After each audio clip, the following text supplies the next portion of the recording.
할렐루야! 다 함께 우리 마가복음 16장 부활의 말씀, 드디어 그토록 사모했던, 제가 개인적으로 제일 또 기뻐하는 그날 부활절인데, 저에게는 오늘이 또 다른 부활절입니다. 여러분, 우리 중고등부에게 오늘 우리 모두에게 새로운 부활절 되기를 바랍니다. 너무나 좋아서 저는 오늘 말씀을 두 개 나눴습니다. 오늘 부활절 1탄, 다음 주 부활절 2탄. 그래서 두 주에 걸쳐서 우리 삶에 새로운 부활이 임하기를 축복합니다. 아멘. 다 함께 사도신경으로 오늘 예배를 시작하겠습니다. 전능하사 천지를 만드신 하나님 아버지를 내가 믿사오며 그 외아들 우리 주 예수 그리스도를 믿사오니 이는 성령으로 잉태하사 동정녀 마리아에게 나시고 본디오 빌라도에게 고난을 받으사 십자가에 못 박혀 죽으시고 장사한 지 사흘 만에 죽은 자 가운데서 다시 살아나시며 하늘에 오르사 전능하신 하나님 우편에 앉아 계시다가 저리로서 산자와 죽은 자를 심판하러 오시리라. 성령을 믿사오며 거룩한 공예와 성도가 서로 교통하는 것과 죄를 사하여 주시는 것과 몸이 다시 사는 것과 영원히 사는 것을 믿사옵나이다. 아멘. 다 함께 우리 부활의 노래를 부르겠습니다. 찬송가 160장. 큰 목소리로 힘있게.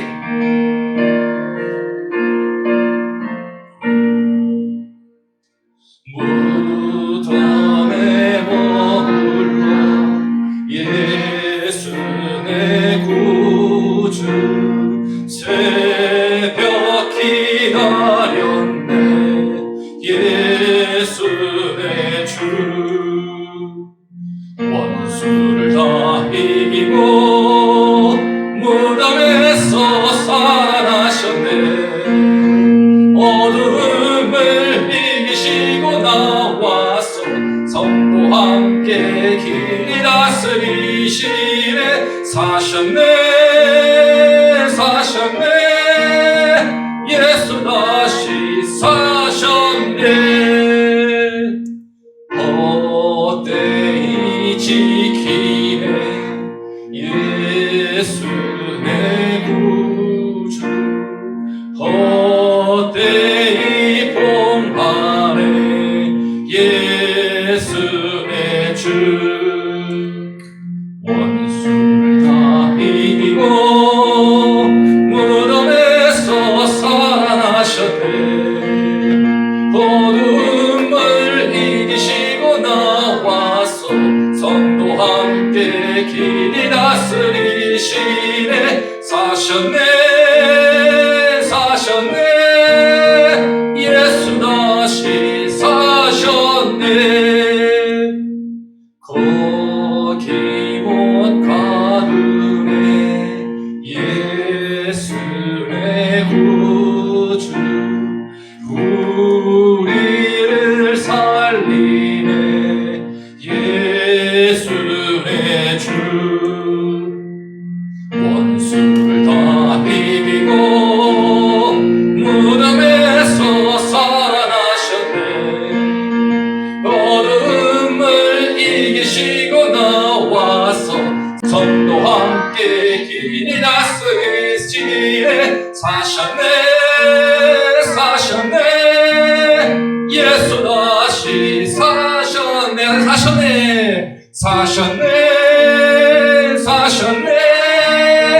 예수 다시 사셨네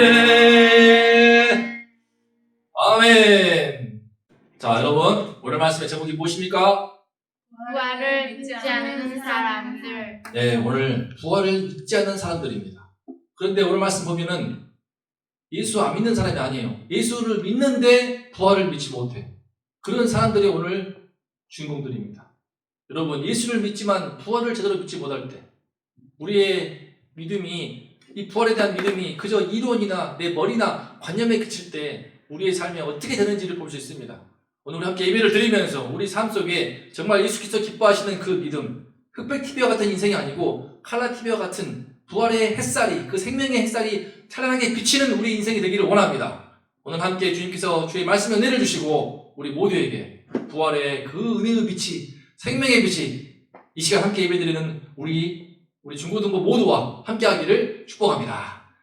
자, 제가 오늘 말씀을 봉독할게요.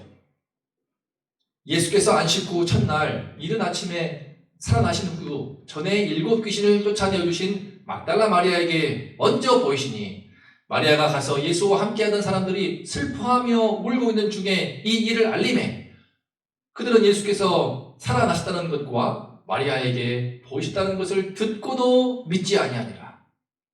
그 후에 그들 중 2 사람이 걸어서 시골로 갈 때에 예수께서 다른 모양으로 그들에게 나타나시니 2 사람이 가서 남은 제자들에게 알렸을 때 역시 믿지 아니하니라. 그 후에 11 제자가 음식 먹을 때에 예수께서 그들에게 나타나사 그들의 믿음 없는 것과 마음이 완악한 것을 꾸짖으시니 이는 자기가 살아난 것을 본 자들의 말을 믿지 아니하느라. 또 이르시되 너희는 온 천하에 다니며 만민에게 복음을 전파하라. 믿고 세례를 받는 사람은 구원을 얻을 것이요 믿지 않는 사람은 정죄를 받으리라. 아멘. 우리 말씀에서 배웠던 것처럼 세 여인이 예수님을 그 멀리서 십자가 끝까지 바라보았고 그 중에 또 그 세 여인들이 예수님께 와서 새벽 미명에 그 시신의 향품을 바르려고 왔습니다. 하지만 무덤은 비었고 돌은 굴러가 있으며 천사의 메시지를 듣고 놀라서 도망갔어요. 그런데 도망갔다가 막달라 마리아가 다시 돌아온 것 같아요. 도저히 예수님을 그 빈 무덤을 두고 떠날 수 없어서 다시 돌아온 것 같습니다. 다시 돌아와서 하염없이 빈 무덤을 바라보는데 그 막달라 마리아에게 예수님이 찾아오시는 거예요. 요한복음 19장을 보면은요, 마리아야 부릅니다. 빈 무덤 앞에서 마리아가 흐느끼며 오고 있을 때에 예수께서 부르시는 거예요. 마리아야. 그 목소리를 듣고 그 음성을 듣고 마리아가 돌아보면서 예수님 하지 않고 라보니 하면서 선생님 하고 예수님을 껴안으려다가 이제 껴안지 못하죠. 여러분 그 감격스러운 장면. 그런데 마리아가 그렇게 예수님을 만나고 나서 그 마음의 모든 슬픔과 눈물과 원때 통했던 그 모든 한이 싹 씻겨 내려가면서 부활하신 그 예수님으로 인한 기쁨으로 충만해집니다. 그 은혜로 충만해집니다. 그리고 당장 갑니다. 여러분 예수님을 만나면요 진짜 부활하신 예수님을 만나게 되면 우리의 마음을 떠나서 몸과 마음과 행동이 바뀝니다. 바로 가잖아. 누구한테 가? 예수님과 함께하던 그 사람들 지금 슬퍼하면서 울고 있는 거야. 예수님이 십자가 죽었다고. 그리고 자기들도 지금 어떻게 해코지 당할까봐 무서워서 함께 모여서 슬피 울고 있던 그 전에 예수와 함께했던 그 사람들을 찾아갑니다. 그리고 이 일을 알려요. 그런데 문제가 무엇입니까? 믿지 않습니다. 믿지 않아. 자, 그 상태를 보겠습니다. 첫 번째, 예수와 함께하는 사람들이 지금 함께 모여서 슬퍼하면서 울고 있어요. 지금 우리 딸들과 함께 예배를 드리고 있습니다. 어린 아이들도 아니고 다 큰 성인들이, 다 큰 어른들이, 그 중에는 또 나이 지긋한 분도 계실 터인데 함께 모여서 슬퍼하면서 울고 있습니다. 그들은 예수님이 십자가에서 정말 끔찍하게, 정말 비참하게 돌아가신 모습을 보았죠. 예수님의 그 마지막 이틀 전만 해도 이러한 일이 발생할 줄 몰랐겠지. 근데 바로 이틀 전에, 3일 전이죠. 3일 전에 예수님께서 갑자기 끌려가서 붙잡혀서 신문당한 다음에 그냥 눈 깜짝할 사이에 못 박혀서 돌아가신 거예요. 너무나 황망하게 예수님을 따라 보낸 거야. 기가 막힌 거야. 그 따라 보낼 때 모습도 예수님은 온몸이 만창이가 되었고 찢기고 패이고 창에 찔러가지고 구멍이 뻥 뚫려서 죽은 뒤 시신에서도 막 핏물이 고여가지고 향품을 바를 때 향품에서도 막 핏물이 묻어났을 거 아닙니까? 그런 모습들을 그 예수님을 바라봤던 그 사람들 깊은 슬픔 속에서 말할 수 없는 그 우울감에 빠져서 마치 자기 부모처럼 자기 영적인 아버지처럼 따라왔던 그 예수께서 이렇게 끔찍하게 죽으니까 생각을 해보세요. 내 부모가 그렇게 만약 눈앞에서 끔찍하게 죽었을 때에 그 자녀가 당하는 그 심적인 충격은 얼마나 크겠습니까? 그 트라우마가 엄청나죠. 이해는 갑니다. 예수님을 메시아로 자기 인생을 내걸고 쫓았던 그분께서 그렇게 처참하게 죽으시는 그 모습을 보고 그 고통스러운 그 육신의 흔적을 볼 때에 얼마나 마음이 찢어지게 아팠겠습니까? 충격은 어마어마하죠. 그래서 그 슬픔과 그 트라우마에 빠져가지고 헤어나오지를 못하는 거예요. 못 나오는 겁니다. 그래서 막달라 마리아가 가서 이 일을 알려도 제가 예수를 보았어요. 예수님이 다시 살아났어요. 주님이 다시 살아났어요. 라고 이렇게 말을 해도 마리아가 그렇게 말해도 안 들리는 거예요. 슬픔에 갇혀서 트라우마에 깊이 갇혀가지고 벗어날 수 있는 생각을 못하는 거예요. 여러분 예수를 믿어도 이처럼 부활에 대한 믿음이 약하면 예수님 믿죠 우리가 다. 그래서 예배를 드리죠. 하지만 십자가의 그 예수님을 믿지만 부활하신 그 예수님에 대한 그 믿음이 그 부활의 예수님의 그 빛이 내 마음에 비추지 않고 내 마음에 그 부활의 믿음이 다만 이론적이고 관념적이고 그냥 추상적이라면요 우리의 모습이 이와 같게 되고 맙니다. 인생에 큰 아픔이 있을 때 그 슬픔에 빠져서 헤어나오지를 못하는 거예요. 그런데 여러분 진실은 무엇입니까? 오늘 말씀 볼 텐데요. 부정할 수 없는 진실이 있어. 그게 뭐야? 그게 뭐야? 지금 예수님은 그 사람들은 예수님이 죽은 예수님만 생각하라고 슬퍼하면서 울고 있습니다. 하지만 예수님은 죽으셨지 물론. 하지만 사흘 만에 다시 살아나셨어요. 예수님은 죽음을 깨시고 사망 권세에서 일어나시고 예수께서 살아나셨어. 그리고 그 진짜로 마리아한테 직접 보이셨어. 이것이 분명한 팩트예요. 눈앞에 펼쳐지는 코로나에 묻혀서 똑같이 우리가 슬퍼하고 답답해하고 우울해하면서 방이 다 모여가지고 다 큰 어른들이 울감 가운데 젖어있다면은 그 심정은 이해하지만 안타깝게도 그것은 헛개비를 붙드는 것과 같은 거예요. 예수님은 지금 밖에 있는데 그 안에 안 계셔. 무덤 안에 안 계셔. 무덤 밖에 다시 살아나셔서 지금 이제 우리 모두와 함께 하시고 있는데 왜 우리는 지금 그 무덤을 바라보면서 슬퍼하냐 말이지. 여러분 이것이 부활의 믿음이 없는 신자들의 모습입니다. 전혀 힘이 없어요. 현실의 아픔 앞에서 똑같이 우울해하고 슬퍼하고 무기력해하고 무능력하고 부활의 믿음이 없어버리면 부활 신앙이 없으면 없는 부활을 믿는 게 아니야. 지금 있는 부활이잖아. 예수님은 다 깨어나서 무덤 나오시고 돌 굴러가고 천사가 선포하고 지진이 일어나고 난리했는데 지금 이런 진실을 눈앞에 두면서 헛된 믿음으로 슬퍼한다면 너무나 예수님은 답답하실 겁니다. 자, 그런데요. 자, 예수님은요, 이제 부활을 믿지 못하는 그 제자들을 도와주십니다. 어떻게 도와주시는가? 첫 번째로, 먼저 시골로 가는 이 사람들은 예수님의 12제자 아닙니다. 하지만 예수님의 12제자 그룹은 아니지만 그동안 함께했던 70인들 또 다양한 그룹이 있었거든요. 그 가운데 2명이었습니다.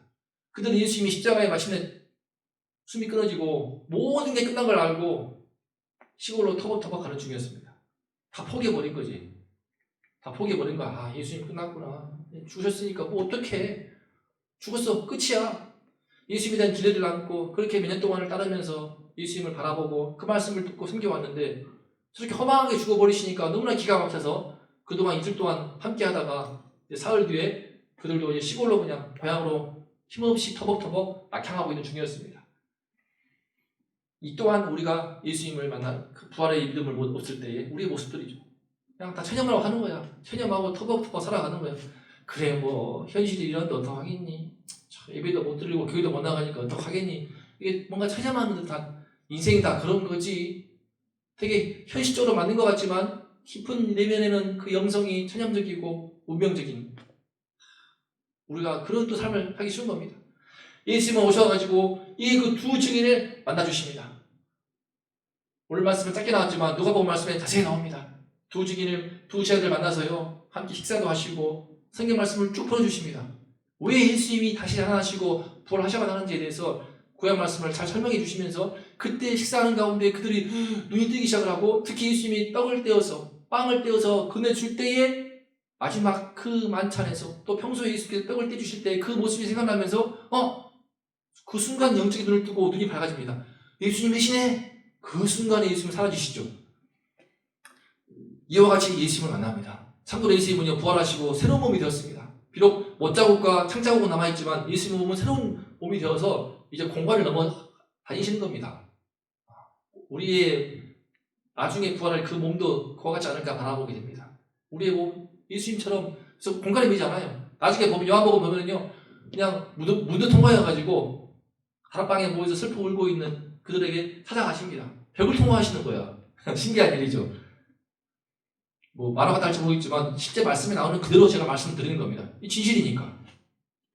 여러분 예수님은 그 두 증인을 만나주십니다. 그들은 너무나 기뻐서 두 사람이 가서 남은 제자들한테 알립니다. 똑같죠? 슬퍼 낙향하던 사람들이, 시름에 빠져서 낙향하던 그 사람들이 가서, 그죠? 갑자기 몸에 에너지가 쏟아. 예수를 믿는 부활의 믿음이 들어오면요, 몸에 생각지 못한 힘이 들어옵니다. 제가 오늘 좀 뭔가 부활의 말씀을 하기 때문에 제 안에 뭔가 또 에너지가 들어오는 것 같아요. 가는 거야. 그리고 알리는 거야. 똑같아. 앞에서도 막달라 마리아가 가서 알립니다. 문제는 뭐야? 믿지를 않아. 똑같아. 두 사람을 보냈더니 가서 알려도 믿지 않습니다. 그래도 믿지 않을 만큼 부활에 대한 기대가 전혀 없는 거예요. 이렇게 부활을 믿는 게 어려운 겁니다. 이들 누구입니까? 이분들은 보통 분들이 아니에요. 그동안 예수님과 함께 약 길게는 3년, 짧게는 1, 2년이니까 예수님께서 말씀을 전하신 직접 저자 즉각 하나님의 아들 예수께서 선포하시는 그 천국복음의 말씀을 들으면서 성령의 감동함을 받았습니다. 주님께서 병 고치는 거 다 봤어요. 손을 얹은지 병이 나으니라. 나병 환자가 깨끗해지는 걸 보았던 거야. 정말 나는 평생 한 번이라도 그런 기적을 보고 싶다. 손을 얹은지 나으니라. 무드병자가 깨끗해지고 앉은 베개가 일어나 걷고 매일이 눈을 뜨고 바로 그 자리에서 뭐 주문을 내고 방방 뛰고 그런 게 아니야. 손을 얹는지 즉시 낫는 이 놀라운 기적들. 온몸에 고름이 흐르고 있는데 주님이 만지시니까는 애기 피부처럼 깨끗하게 그 몸이 성화해지고, 그 모든 기적과 그 모든 하나님의 말씀과 또 500일을 통해서 5,000명을 먹이시고 700일을 통해서 4,000명을 먹이시는 그 현장에서 주님이 떼시는 그 기적의 현장을 통해 체험을 했단 말이야. 그 떡을 먹었어. 그 고기를 먹었어. 그들이야, 그들. 근데 그들인데도 부활에 대한 기대가 전혀 없는 거예요. 전혀 예수님이 부활할 줄을 몰랐던 거야. 그만큼 여러분 부활에 대해서 생각이 끼인다는 것이 어려운 거예요. 그만큼 우리는 나도 모르게 죽음에 눌려있는 거야. 죽음은 끝이다. 사람은 죽고 죽음 앞에서는 모든 것이 다 절망이다. 끝이다는 그런 고정관념, 그런 인식이 우리 안에 박혀있는 거예요. 가서 알리지만 믿지 않아. 참고로요, 이 사람들은 두 증인들, 제가 쓴 거 뭡니까? 두 증인들이에요. 구약시대에, 구약 말씀에 기초한 건데, 어떤 사람이 증언할 때에 두 사람 이상이 증언하면은 그 증언을 법적 증언으로 효력이 있는 것으로 받아주었습니다. 앞에 막달라 마리아는 전에 7 귀신 들린 전력이 있으니까, 아이고 예수님 죽어가지고 얘가 다시 뭐 귀신 들렸나 보다, 헛것을 보았나 보다 라고 오해할 수 있겠죠. 또 당시 법정에서는 여인들의 말을 그 증언으로 받지 않았습니다. 그만큼 여성들의 인권이 낮았죠. 그런 것을 감안한다 하더라도, 그래서 예수님께서 지금 2명의 남자 제자래요. 알았죠? 2명의 남자 제자들 쓴 이유가 이거예요. 남성의 법적 자격이 있는 남자들 2명이야. 남도 아니고 예수님을 따르던 제자들이야. 그 2명의 남자 제자들을 증인으로 세워가지고 직접 다시 알려줬음에도 불구하고 안 믿는 거예요. 충분히 그 당시 이스라엘 사회에서도 법적인 효력이 있는 증언들을 들었음에도 불구하고 안 믿는 거야. 믿지 않는 거야. 너네 미쳤냐? 여러분, 그만큼 안 깨이는 겁니다. 그만큼 부활에 대한 믿음이 깨이는 게 쉽지 않은 거야. 저도 부활에 대한 믿음이 깨이다가도 다시 현실을 돌아가게 되면 현실을 파묻히고 그러거든요. 이런 건 반복하는 것 같아요. 예수님은 또 도와주시죠. 어떻게 도와주십니까? 여러분, 14절입니다. 14절 말씀 함께 읽겠습니다. 크게 시작! 그 후에 11 제자가 음식 먹을 때에 예수께서 그들에게 나타나사 그들의 믿음 없는 것과 마음이 완악한 것을 꾸짖으시니 이는 자기가 살아난 것을 본 자들의 말을 믿지 아니함이라. 예수님은요, 그 11명의 제자가 음식 먹을 때, 밥 먹을 때 나타나서 그들의 믿음 없음을 꾸짖습니다. 그들의 완악함을 꾸짖습니다. 여러분, 자, 이를 보세요. 아까 아침에 막달라 마리아가 올 때만 해도 슬퍼하면서 울었습니다. 슬퍼하면서 울다가 하고 깊은 울감 속에서, 참고로 슬픔은 잘 전염돼요. 한 명이 우니까 같이 흐느끼고 다 흐느끼고 있었겠죠. 수십 명이 모였겠죠. 울면서 흐느끼고 막 비통해하고 이러고 있었단 말이야. 근데 그러다가 누가 배고팠겠잖아. 울다가 힘드니까 배고픈 거야. 밥이라도, 야, 죽은 사람은 죽은 사람이고 산 사람이라도 밥을 먹자. 그래서 밥을 차려왔겠죠. 밥 먹는 거예요. 방금 전에 슬퍼하면서 울고 있다가 또 밥 먹고 있는 거예요. 이게 예수님 부활 못 믿는 사람들의, 우리 신앙인들의, 신자들의 모습일 수 있는 거예요. 살아있으니까 죽지 못해 사는 거야. 배는 고프잖아. 또 산 사람이라도 살자면서 밥을 챙겨 먹는 그 현실로 돌아갑니다. 여러분 보세요.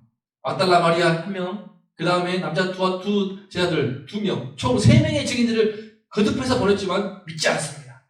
믿지 않는 거예요. 믿지 못하는 게 아니라 믿지 않는 거야. 왜? 그만큼 그들의 마음이 완악한 거야. 고집이 센 거야. 믿지 않으려고 마치 의지를 갖는 것처럼 부활은 없어. 무슨 소리 하고 있어. 이들 누구입니까? 지금 11제자예요. 예수께서 마가복음에서 8장 31절, 9장 31절, 10장 32, 33절 3번에 걸쳐가지고 다시 예수께서 죽으시지만 다시 살 것을 말씀했습니다. 부활에 대해서 친분이 3번이나 말씀하셨어. 더더군다나 마가복음 9장에서 베드로와 야고보와 요한은요, 예수님이 변화산에서 눈부신 흰옷을 입고 변화되는 그 모습을 보았습니다. 하나님 아들의 그 영광의 광채를 보았어. 그러면 좀 부활에 대해서 마음을 열법해야 하지 않아? 안 되는 거야. 변화산에서 그 엄청난 광경을 보았어도 예수님이 말씀을 거듭 했어도 안 들어가. 부활은 도대체 안 믿는 거야. 부활에 대해서는 끝났어. 무슨 소리? 말도 안 돼. 끝. 여러분, 이것이 바로 죽음에 눌려있는 인간의 특징입니다. 여러분이나 저나 우리 모든 중고등부는요, 사실은 인간으로서의 가진 어떤 한계입니다. 자기도 모르게 죽음에 눌려 있습니다. 죽음에 눌리는 인간의 특징이 무엇입니까? 부활에 대해서만큼은 그 마음과 생각이 꽁꽁 묶여 있습니다. 단단하게 밀봉되어 있어요. 무덤에 큰 돌문으로 막아놓은 것처럼 마치 우리 생각 속에, 우리 마음 속에는요, 부활에 대해서는 죽음에 갇혀있기 때문에 꽁꽁 죽음에 갇혀있어서 눌려있어서 부활에 대해서는 생각하지도 못하고 부활을 꿈꾸지도 못하고 부활을 바라보지도 못하는 거예요. 아무리 오래 교회를 다녀도 예수를 믿는다 하더라도 신앙을 고백을 해도 베드로 신앙 고백 안 했어요? 고백했잖아요. 주님은 그리스도이십니다. 그냥 살아계신 하나님 아들이십니다 라고 고백했던 그 베드로이지만 안 되는 거야. 안 돼. 그만큼 부활에 대한 믿음이 깨이기 힘들어. 그만큼 우리 현실의 실존은요, 우리 인간은 애나 어른이나 전부 다 그 죽음에 눌려있는 거야. 그래서 깊이 눌려있는 거야. 지금 코로나19 때문에 바이러스의 확산 때문에 어떻습니까 지금? 근데 그 바이러스 그 이상의 두려움과 공포에 눌려있습니다. 왜 두려워할까? 죽으니까. 바이러스 들어와도 그냥 에치 하고 감기 걸리면 전달하면 우리가 뭐가 두려워. 근데 후유증이 심하고 폐가 경색이 되고 섬유화되어서 평생 후유증을 앓게 되고 고통스럽게 살다가 또 죽을 수도 있고, 이런 두려움이 있기 때문에 우리가 이 바이러스 확산을 제일 두려워하는 거 아닙니까? 현실적으로 그만큼 우리는요, 죽음의 식전이야. 이게 그만큼 우리는 죽음에 눌려 있는 거야. 그래서 부활을 생각하지를 못해요. 부활에 대해서는 아예 전혀 그 생각이 트이질 않는 거야. 이것이 우리의 문제입니다. 애초부터 부활 없다, 죽음은 끝이다라고 믿는, 예수 안 믿는 비신자들의 경우라고는 이해할 수 있지. 그게 아니고 예수님을 믿는다고 하면서 오랫동안 교회 다녔으면서 성경 말씀을 들었으면서 많은 은혜와 축복을 받았으면서도 불구하고 우리의 마음 가운데서는 예수님의 십자가와 부활을 믿는다라고 말하지만 그 믿음이 너무나 이론적이고 관념에 그치고 추상적인 그런 형체가 없는 거예요. 그래서 우리가 이같이 슬퍼하면서 울다가 또 그냥 체념하고 자포자기해가지고 터벅터벅 걸어가다가 또 배는 고프니까 밥은 뭐가 있을까 밥 먹고 있고, 이런 참 욕된 이 굴욕적인 인생을 살아가는 것이 우리 실존입니다. 또 이르시되 이렇게 말씀하시죠. 그 11제자들의 믿음 없음과 마음의 완악함을 책망하신 다음에 이렇게 말씀하십니다. 너희는 온 천하에 다니며 만민에게 복음을 전파하라. 저는 이 말씀이 너무나 은혜롭습니다. 여러분, 예수께서 부활하시고 당신의 모습을 쫙 나타내시면서 비추신 그 다음에 하신 말씀이 복음을 전파하라 했어요. 다시 말해서 복음의 핵심은 바로 예수님의 십자가와 그 십자가를 완성하는 부활인 것입니다. 이 복음의 부활을 빼버리면 그 복음은 가짜가 되고 마는 거예요. 복음을 진짜 완성하는 것은 예수 그리스도의 부활인 거야. 부활인 거예요. 자, 우리에게 주시는 복음이 무엇입니까? 부활하시고 그 모습을 비추신 그 예수님이 말씀하신 것이 복음이었기 때문에 우리에게 주시는 복음이 무엇인가? 바로 첫 번째 뭡니까? 시작! 부활이다. 그 목소리로 시작! 부활이 있다. 부활이 있는 거예요. 부활이 있다! 이걸 분명히 선포하는 겁니다. 사도 바울도 이 사실을 일깨우기 위해서 그렇게 부활이 없다고 주장하는 사람들이 많았기 때문에 고린도전서 15장 말씀, 유명한 그 부활장 말씀에 그렇게 길게 1절부터 60절까지가 엄청나게 길게 말하고 있습니다. 부활장이라고 하죠, 소위. 제가 그 말씀 다 외웠었거든요, 옛날에. 1절부터 전부 다 외웠어요. 부활장 말씀. 그렇게까지 길게 설명을 하고 거듭거듭 설명을 하고 해야 할 만큼 믿지 않는 것이 부활인데 예수님은 선포하시는 겁니다. 부활이 있는 거예요. 부활이 있는 거야. 죽음 이후에 세상이 있는 거야. 죽음 이후에 세상이 있는 거예요.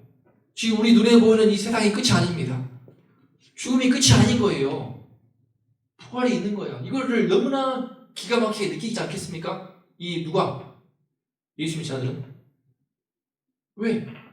불과 3일 전에, 말이 3일이지 시간으로 하면 약 40시간 전에 40시간 전에 예수님께서 죽으신 것 같단 말이야. 그 예수님이 다시 살아 돌아왔어? 이거는 너무 눈에 보고도 믿기지 않는 거지. 예를 들면 제 외할머니가 돌아가셨습니다. 제 할머니 할아버지 다 안 계세요. 할머니 할아버지, 외할머니 할아버지 다 안 계셔. 근데 지금 이 자리에 지금 중고등부실에 저 문을 열고 참 지난 10년쯤 돌아가셨는 10년 되셨나?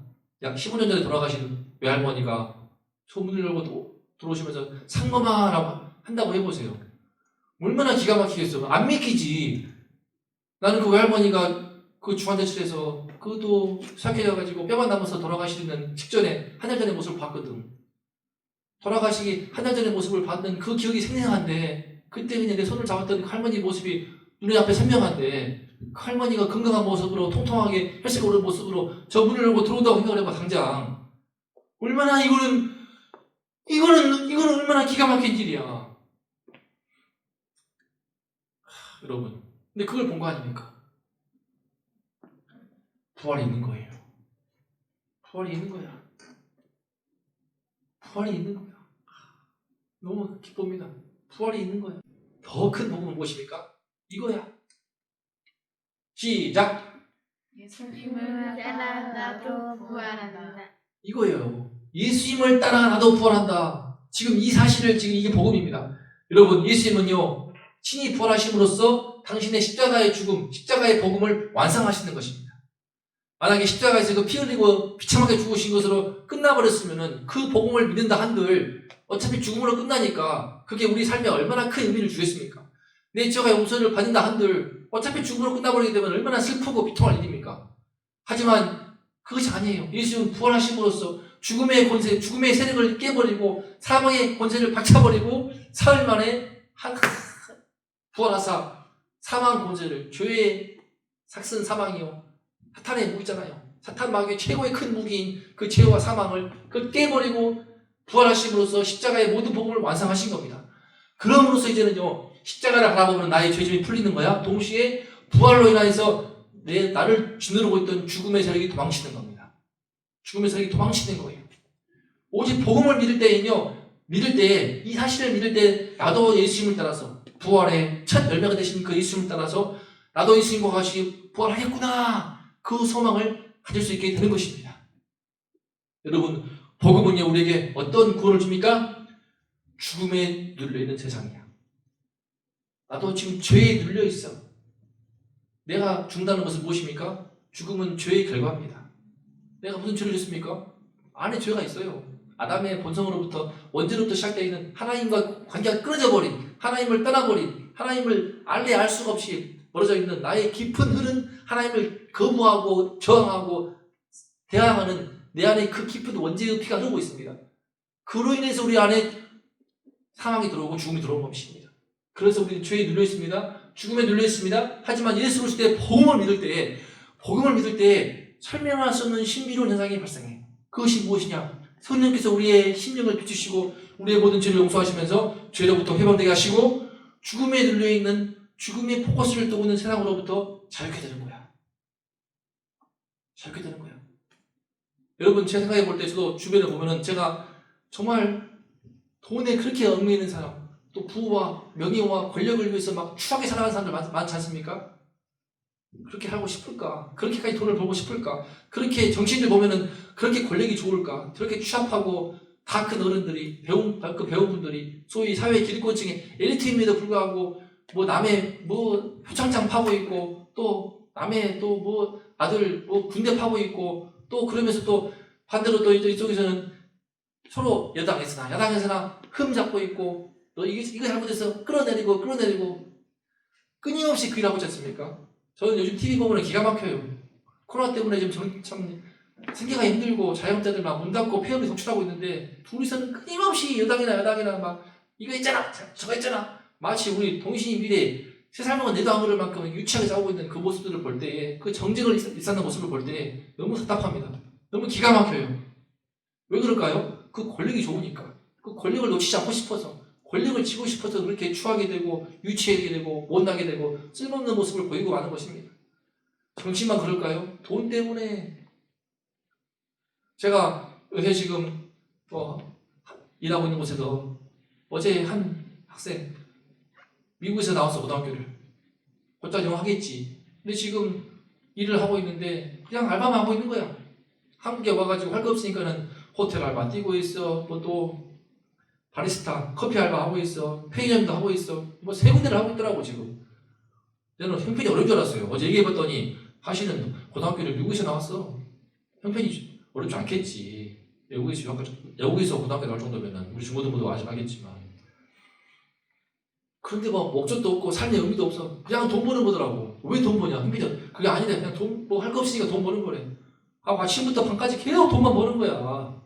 몇 살짜리가? 20살인데 20살. 만 19살입니다. 이유도 없는 거야. 이 세상이요. 죽음에 눌려 있어가지고 무조건 돈을 많이 벌어놓으면 좋을 줄 알고 그냥 돈만 버는 거야. 이유도 없습니다. 무조건 버는 거야. 무조건.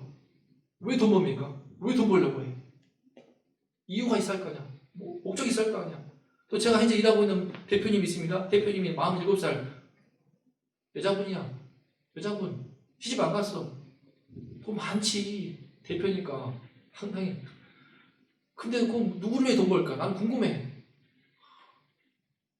저로서는 꿈꿀 수 없을 만큼 많은 돈을 갖고 있을 것 같은데 도대체 누구를 위해서? 저야 우리 딸들과 함께 맛있는 거 먹기를 위해서 뭐 음식을 밥 먹기 위해서 그런 것도 아니야. 함께 먹을 식구도 없고 홀몸인데도 불구하고 끊임없이 돈을 버는 그 이유는 뭘까? 목적은 무엇일까? 나중에 요양원 들어갈 때 좋은 데 가기 위해서? 도대체 뭘까? 우리는요 죽음에 눌리는 세상 속에 살기 때문에 이유도 없이 목적도 없이 그저 일단은 먹고 살아야겠기 때문에 돈이 필요할 것 같으니까 싸놓고 버는 거야. 이유도 없어. 제가 세상에서 좀 일하고 있기 때문에 알고 있습니다. 또 저를 좋아해 주는 한 그 팀장님 있습니다. 그분은 목표가 10억이래. 돈 버는 게 10억. 100억 10억도 아니다. 100억 버는 거래. 이유가 뭡니까? 없어. 100억 정도를 벌고 싶은 거야. 부동산 열심히 하고 있습니다. 미치겠어. 왜 100억 벌려고 하는지 이유도 없어. 의미도 없어. 그냥 100억. 여러분 그만큼 우리는요 이런 생각을 하고 이런 삶을 살아가는 그 의미는 세상이 그만큼 죽음에 눌려있고 그만큼 죄에 눌려있는 거예요. 밑도 끝도 없이 그냥 돈 100억 벌려고 하고 애나 어른이나 20살짜리나.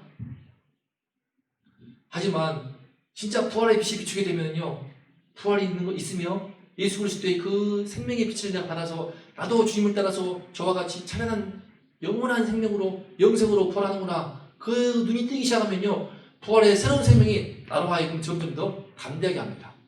세상으로부터 강하게 만들어요. 비굴하게 돈 벌기 위해서 아이고 하지 않고 옳으면 옳다. 그러면 그걸 들으다. 분명히 자신에게 정직한 삶을 살아갈 수 있고 인생을 뚜벅뚜벅 걸어갈 수 있게 되는 것입니다. 손해보겠죠. 돈 많이 못 벌 수도 있겠죠. 하지만 그렇지 않습니다. 더 담대하고 더 강해지는 가운데 주님이 주시는 은혜가 있는 거예요. 복음은요 우리에게 복음이 비치게 되면은 단순히 관념적으로 제 용서받았습니다. 저 이제 영생 얻었어요. 이런 차원의 것이 아니에요. 실제적으로 죽음에 눌린 세상으로부터 죄에 눌린 내가 벗어나서 남들과 다른 삶을 사는 거야. 내 생각이 바뀝니다. 생각이 바뀌게 되고 내 마음이 바뀌게 돼.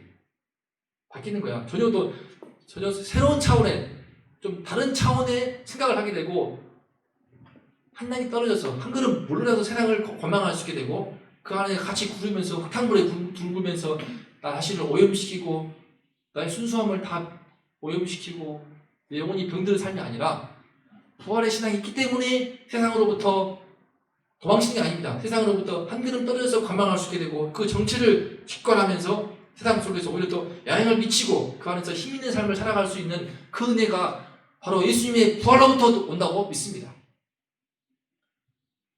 여러분 좀 오늘 좀 이상하지 않습니까? 예수님의 부활을 생각하게 되면 너무나 기뻐요. 감격스러워. 날마다 부활하신 예수님만 바라보고 싶어. 여러분 부활하신 그 예수님을 바라볼 때 우리의 삶이 달라지는 것입니다. 결론적으로요, 지금 마가복음의 최종 질문입니다. 예수님을 믿는가 믿지 않는가예요. 믿고 세례를 받으면 구원 얻을 것이요, 믿지 않으면 정죄를 받으리라. 그런데 이 말씀의 복음의 바로 앞에 예수님의 부활이 나오는 거예요. 다시 말해서 예수를 믿는다 할 때 제일 큰 중요한 핵심은, 중요한 부분이 무엇이냐? 부활입니다. 부활을 믿는가 믿지 않는가야. 진짜로 부활을 못 믿어? 그러면 슬퍼하면서 울다가 밥 먹기만 하는 거야. 이게 우리 인생이야. 부활을 못 믿어? 슬퍼하면서 울다가 밥 먹기만 해. 철저히 죽음에 갇혀 있고요, 죄 아래 놓여 있는 인간의 비참한 실상입니다. 이게 보여야 됩니다. 그 자체가, 이런 모습 자체가 바로 정죄받은 인간의 실존을 보여주는 거예요. 그 끝은 무엇입니까? 영원한 정죄, 영벌, 바로 지옥이죠. 이 세상 모든 사람들이 죽음에 눌려있는 가운데 인생의 크고 작은 어려움 앞에서 슬퍼하면서 울다가 또 살아있기 때문에 밥 먹고 있고, 이게 인간의 굴러가는 모습인데, 지금 오늘 말씀은 바로 그 자체가 바로 정죄받은 인간의 실존을 보여주는 것입니다. 이것이 우리 인간의 실존이에요. 수많은 인간들 다 이런 것을 다 그렇기 때문에 정상으로 보지만 그게 아니에요. 정상이 아니라 미정상인 것이죠. 철저히 죽음에 눌려있는. 자, 그럼 반대로 부활을 믿는가? 오늘 말씀에 나온 세 주인공들 나오죠. 막달라 마리아, 그리고 2명의 남자 제자들. 3명의 증인들처럼 부활을 믿게 되면, 부활하신 주님을 눈으로 만나고 내 마음으로 만나게 되면은 가만히 있을 수 없어. 그 기쁜 소식에 예수님 부활했습니다. 예수님 다시 살아났어요. 주님이 다시 살아났어요. 말하지 않을 수가 없는 거야. 살아났다고, 내가 봤다고 기뻐하면서 가서 알릴 수밖에 없는 거예요. 예수님의 부활 때문에 십자가는요, 패배가 아닙니다. 부활을 보는 사람에게 십자가는 패배요, 슬픔이요, 비통한 한 맺힌 십자가이지만, 부활을 아는 사람에게 십자가는 무엇입니까? 승리입니다. 영광입니다. 빛나는 생명의 십자가인 거야. 예수님의 부활로 인해서 십자가가 패배가 아니라 승리가 되는 것이고, 우리가 그 생명의 빛 가운데 있을 때에, 그 빛을 받을 때에 내 안에 있는 모든 죄짐이 풀리게 되고, 내 안에 모든 죽음의 세력이 따라가면서 영생을 맛볼 수 있는 거야. 맛보는 겁니다. 아직은 다 못 누려. 영생을 살짝 맛보는 거야. 이 땅에서 있는 동안에. 우리 육신이기 때문에 영생을 당장은 마음껏 못 누려. 하지만 맛보는 거야. 하지만 그 끝은 무엇입니까? 그 끝은 천국이야. 영생입니다. 영원한 삶입니다. 주님과 함께하는 그 하늘나라에서의 영원한 삶, 영원한 하늘나라의 축복. 이것이 바로 예수님을 믿는, 부활을 믿는 우리들에게 주어진 축복입니다. 그러므로 우리는 이 말씀이 오늘 마가복음 16장에서 최종 선포하는 말씀입니다. 선택을 하라 이거예요. 선택을 하라. 읽어봅시다. 시작. 믿고 세례를 받은 사람은 구원을 얻을 것이요, 믿지 않는 사람은 정죄를 받으리라. 믿고 세례를 받는 사람은 구원을 얻을 것이요, 믿지 않는 사람은 정죄를 받으리라. 여러분, 믿고 세례입니다. 참고로 세례는 무엇입니까? 옛사람은 죽고 새로운 사람으로 다시 살고자 하는, 옛사람이 다 죽어버리고 새로운 사람으로 다시 태어나는 겁니다. 진짜 예수를 믿음으로써 내가 정말 부활을 믿겠다는 것입니다. 예수님의 그 부활을 바라봄으로써 내 안에 모든 죽음에 눌려있고 죄에 갇혀있던 그 모든 옛사람을 싹 다 뒤로 던져버리고 이제 부활하신 그 예수만 바라보면서 나는 나아가리라. 이것이 바로 우리가 가져야 될 믿음의 방향입니다. 그럴 때 우리 삶 속에는 구원이 임하는 거야. 구원이, 이게 진짜 모든 구원이 임하는 겁니다. 그러면 밥을 먹어도 슬퍼하면서 살아야지 이렇게 먹는 게 아닙니다. 맛있게 먹는 거예요. 밥도 맛있게 먹고, 그리고 어떻게 뭐합니까? 마리아처럼, 두시아처럼 가는 거야. 예수님 다시 살아나셨어요. 주님 살아났다고. 부활이 있어. 죽음은 끝이 아니야. 예수를 믿어. 예수 다시 사셨네. 이렇게 노래하면서 찬양하면서 우리의 인생의 길을, 정말 우리 모두 되기를 주 예수 이름으로 축복합니다. 여러분, 마가복음을 마치면서 우리 가운데 정말로 예수님의 그 부활의 빛이 비추기를 바랍니다. 단순히 그 부활이 나의 이론이나 관념이나 추상이 아니고 내 삶 속에 깊이 들어와서 내 폐부를 찌르고 들어와서 내 심령을 밝히고 내 눈을 밝히고 내 눈과 몸과 마음을 다 밝혀서 내가 날마다 부활하신 예수님의 그 새 생명빛을 받아갈 수 있도록 이 시간 함께 합심해서 기도하겠습니다. 기도합시다. 하나님 아버지, 주님, 이 땅이 죄에 눌려 있습니다. 이 땅이 죽음에 눌려 있습니다. 주님, 코로나19로 인해서 더 우리가 주여 이 세상 속에서 죽음의 세력에 눌린 채 우리 예수를 믿는 사람들처럼 교회를 향한 모든 세상의 공격 아래에서 눌려서 아파하고 힘들어하고 있습니다. 아버지여, 그러나 주님께서는 이 모든 무덤의 권세를 깨뜨리시고 부활하사 이제 이 시간 우리 모두와 함께 하시며 하나님 보좌 우편에서 날마다 우리와 함께 하시며 성령으로 보내주시고 우리 모두와 이 시간 성령으로 동행하신 줄을 믿습니다. 아버지 하나님이시여, 부활하신 그 주님의 생명빛을 보여주시옵소서. 날마다 무덤 고대를 깨시는 그 날마다 주님의 그 부활의 은혜가, 부활의 은총의 빛이 우리 모두를 비추어 주셔서 우리들을 뜨게 하시고 우리 심령을 열어주시고 모든 우리의 심령을 밝혀주시고 우리의 마음과 우리 생각과 모든 것들을 다 바꿔주셔서 아버지여, 날마다 부활하신 예수 그리스도의 그 은총을 향하여 나아갈 수 있도록 주여 도와주시옵소서. 하나님 아버지, 우리의 부활의 믿음이 참 복음의 신앙의 핵심은 부활입니다. 우리가 부활에 대한 그 믿음이 결코 형체없는 추상화가 되지 않게 하시고 이론이나 관념이 아니라 우리 삶을 완전히 뒤바꾸고 전부 다 뒤바꾸는 실제적인 우리의 모든 것을 뒤바꾸는 주님의 우리 참된 신앙을 할 수 있도록 하나님 아버지 도와주시옵소서. 주여, 마가복음 마실 때 우리 모든 중고등부에게 이 은총을 부어주시옵소서. 부활하신 우리 주 예수 그리스도 이름으로 기도했습니다. 아멘. 여러분, 너무 참 부활의 말씀이 너무나 좋아서 말씀드린 것처럼 다음 주에 또 하겠습니다.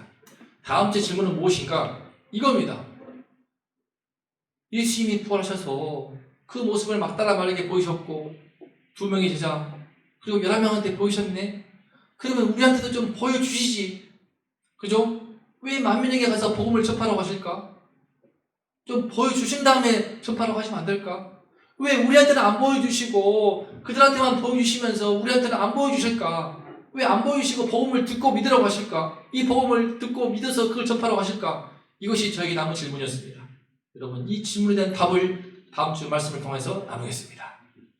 다시 한번, 그래서 우리가 이 마음의 깊은 질문도 해소를 해서 우리 마음에 예수님을 눈으로 지금 바로 본 것처럼 분명하게 부활하신 주님을 바라보면서 우리 모두의 신앙이 새로워지고 우리가 모두 새로운 사람으로 태어날 수 있기를 바랍니다. 자, 그럼 모두 일어나서 주님께 주기도문으로 예배를 마치겠습니다. 하늘에 계신 우리 아버지시여, 이름이 거룩히 여김을 받으시오며 나라가 임하시오며 뜻이 하늘에서 이루어진 것 같이 땅에서도 이루어지라. 오늘날 우리에게 일용할 양식을 주옵시고 우리가 우리에게 죄 지은 자를 사하여 준 것 같이 우리의 죄를 사하여 주옵시고 우리를 시험에 들게 하지 마옵시며 다만 악에서 구하옵소서. 내게 나라와 권세와 영광이 아버지께 영원히 있사옵나이다. 아멘. 감사합니다.